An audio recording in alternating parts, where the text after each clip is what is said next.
Hi everyone and welcome back. So let's take a look at today's. This is 4.7 independent and dependent events. Go ahead and put your name up at the top, your class hour and today's date. And then again, we're going to do the bell ringer by ourselves. So we'll work out these three problems over permutations as a quick review. And go ahead and pause it then when you're done. Come back to me just as soon as you're ready. All right, let's take a look. So we're going to do the permutation of 9, and we're choosing 2. All right, so we would do 9.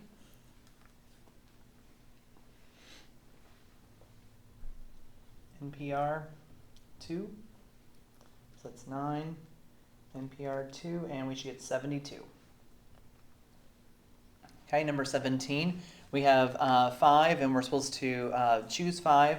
So this is called factorial. So remember, it's not just 5, it's 5. 5.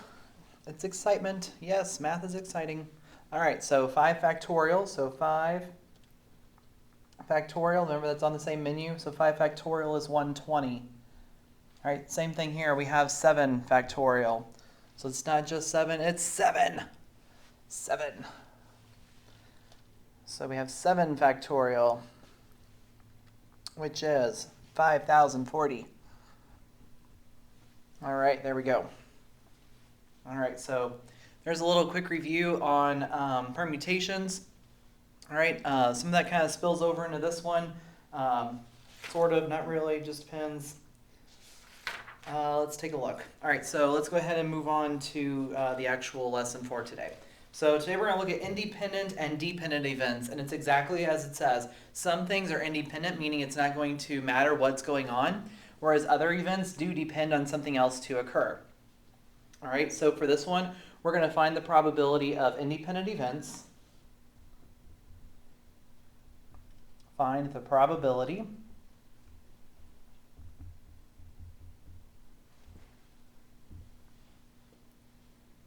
it's supposed to be independent events, sorry.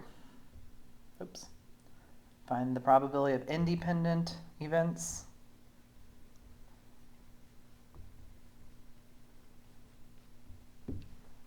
And then we're going to find the probability of dependent events.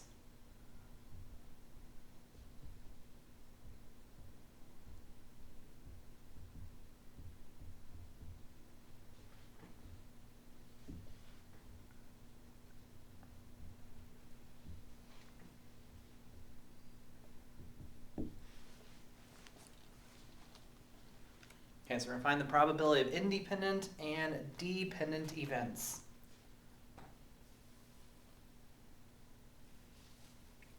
Okay, so kind of like your dependent and independent variable in science, it's the same way with this one. Okay, if it's independent, that means anything else going on, it doesn't affect the outcome. Okay, whereas the dependent events, if something does occur, then that's going to affect how the next one is going to occur.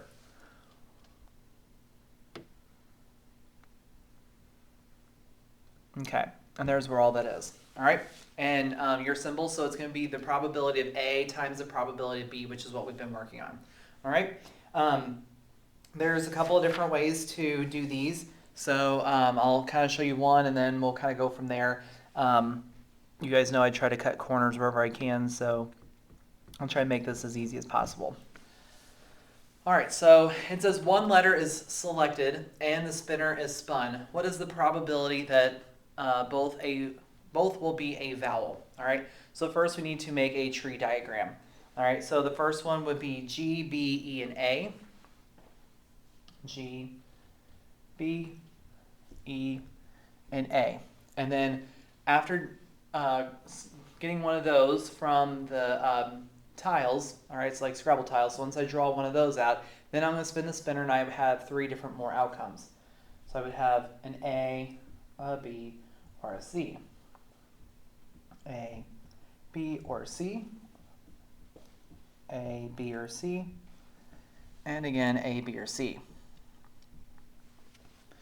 All right, so now let's just use the multiplication method, and I think you'll probably end up using this more than the other one, which is fine with me, because I do too.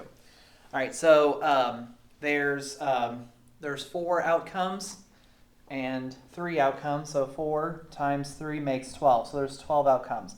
And they want to know what the probability will be when you get a vowel for both. So how many ways could I get a vowel both times? Well, G's not a vowel, so it's none of those. B's not a vowel, so it's none of those. E, I can get an E and an A. And then over here, I can get an A and an A. So there's 2 different ways out of 12. And then we'll reduce that down, so there's 1/6. All right, and there you go. So you can use multiplication to figure out your outcome numbers, and then from there you figure it out. Okay, or what we really did was we took 1/4 times 1/3, and then that gave us the 12th, and from so on. All right, so really we had, let's see, we had 2 number tiles, so that would be 2/4 times 1/3, right? 2/4 times 1/3. So 2/4 times 1/3.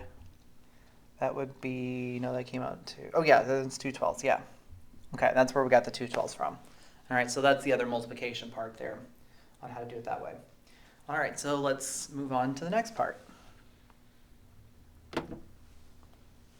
Okay, example 2. It says the spinner and number cube shown are used in a game. What's the probability of a player not spinning blue and then rolling a 3 or a 4? Okay, so not spinning a blue. So let's find the probability of that.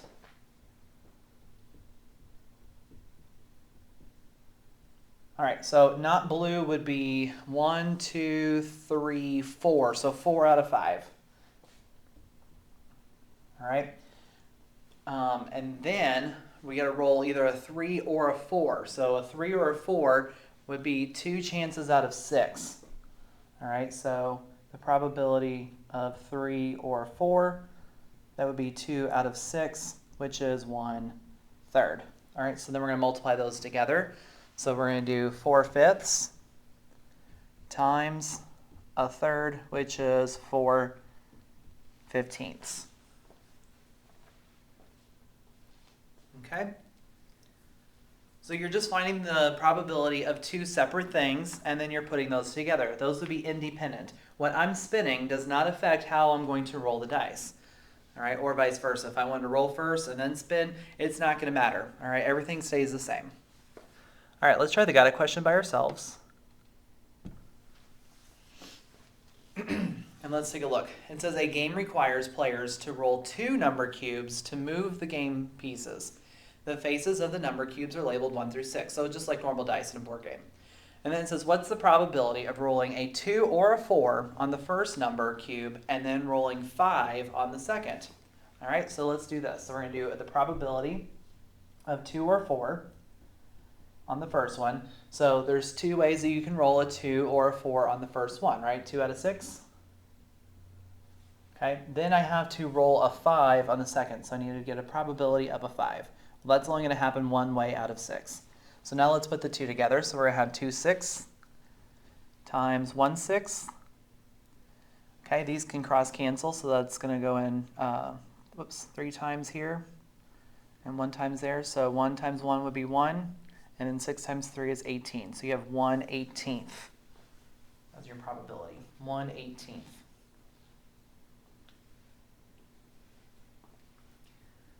All right, so those are my independent events. Now let's take a look at dependent. So just like in science, you have an independent variable which doesn't change anything. The dependent variable depends on something else happening with it, all right? That's exactly what we're going to do here. So as you can see, it's to find the probability of A and B, you take the probability of A times the probability of B following what happened after A.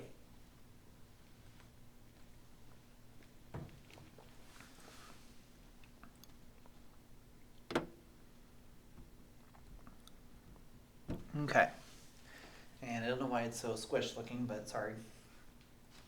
It says there are 4 oranges, 7 bananas, and 5 apples in a fruit basket. Ignacio selects a piece of fruit at random, and then Terrence selects a piece of fruit at random.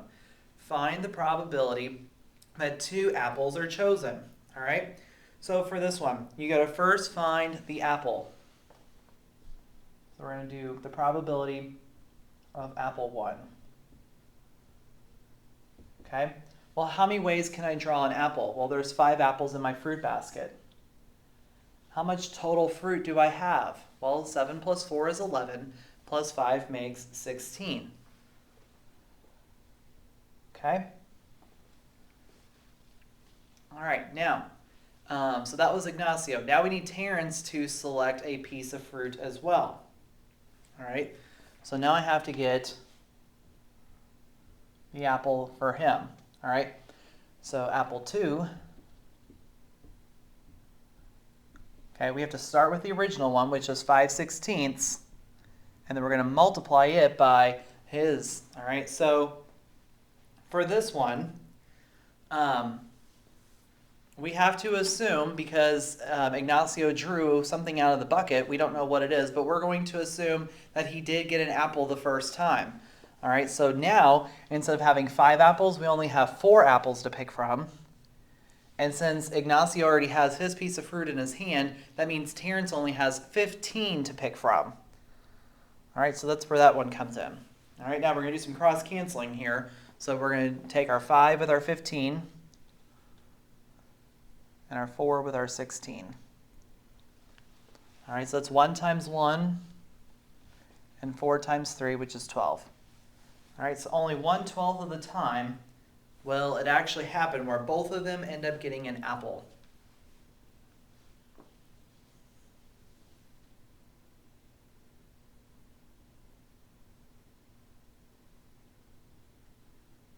All right, let's try the guided questions by ourselves. If you're not sure, then just go ahead and do them with me. That's fine.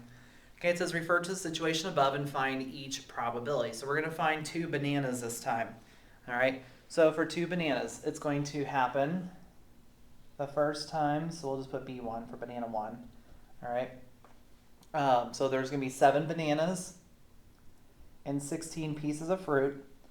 To find the second banana, there's now only going to be 6 pieces and 15. Okay, so now we're going to multiply those together. Let me roll down just a little bit more if it'll let me. Nope, I'm at the end. Okay, I'll just squeeze it in down here. Okay, so we're going to do 7/16 times and then 6/15. All right, 6 and 16 have a 2 in common, so that would be 3 and 8. Okay, so we have 7 times 3, that's 21. Let's see, actually we can keep reducing, hold on. Yeah, because we have 3 and 15, so we can take 3 and 15 down. So it's going to go 1 time and 5 times there. Okay, so then we have 7 times 1, which is 7, and then 8 times 5, which is 40. So we only have 7/40 on that one. 7/40. All right, let's try the orange and then the apple. Okay, so since we have oranges, that'll be the probability of orange is going to be 4 out of 16, which is 1/4. Okay, then we're going to have the probability of getting the apple, which is, let's see, I guess we'll assume that he got an orange the first pull. So there's still 5 apples left, but there's only 15 pieces, so that's going to be 1/3.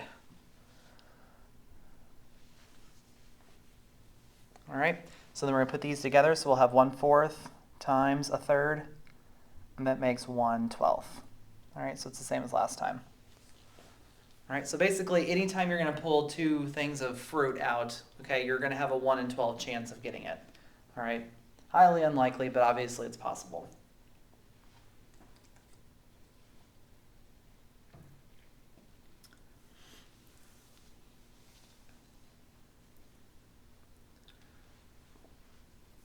All right, that's it for this lesson, so just take your time with it. Don't forget you'll need to subtract 1 from the bottom, especially if they're keeping their fruit. So take your time with that, and I think that's it. This isn't too bad of a lesson. Just be careful with your multiplying. If you don't remember how to cross cancel, then just work your way across. You'll figure out how to reduce it at the end. All right, you can do it either way. Otherwise, good luck. So thanks for watching, and I'll see you next time. And if you haven't gave me a like and subscribe, go ahead and do that. I'd appreciate it. Thanks. Bye.